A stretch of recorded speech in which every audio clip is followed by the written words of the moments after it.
lovers. My name is Kayla Hamelin. I'm a PhD researcher at Dalhousie University in fisheries science, but today I'm excited to contribute to Shell and Tell by introducing you to one of my favorite coastal places. Is this a field of grass? Some of these plants are types of grasses, but what we are really looking at is a salt marsh. Salt marshes are amazing ecosystems. They're wetlands that lie at the edge of the land and the sea. Salt marshes are typically low-lying, and when the tide comes up, water from the ocean floods the marsh. So the plants living in the marsh have to be really tough because they have to live exposed to a lot of salt in their environment. Salt marshes are really important for a few different reasons. First of all, salt marshes provide important habitat for animals. There are a lot of birds, crabs, snails, fish, and other creatures that find food or a home in the salt marsh. Salt marshes also protect our shorelines from erosion.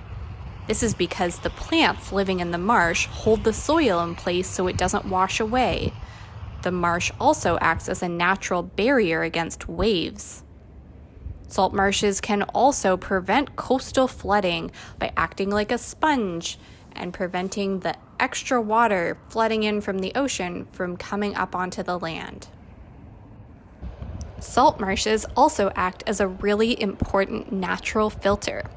Any chemicals or fertilizers washing off the land and flowing into the sea will get trapped by the marsh, so the marsh protects the ocean from being polluted. Finally, salt marshes are an important example of what we call blue carbon. One of the reasons we have global warming and climate change is we have too much carbon dioxide in the atmosphere. This carbon dioxide comes from burning fossil fuels, like when we drive our cars.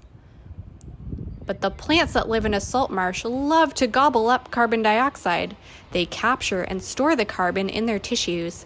This means that they help us to keep our air clean as well. Next time you're driving, hiking, or biking past a beautiful landscape like this, like right here on the gorgeous eastern shore of Nova Scotia, you can wave and say, "Thank you, Salt Marsh, for working hard to provide so many ecosystem services for us, like habitat, clean air, and clean water." Thanks, Salt Marsh.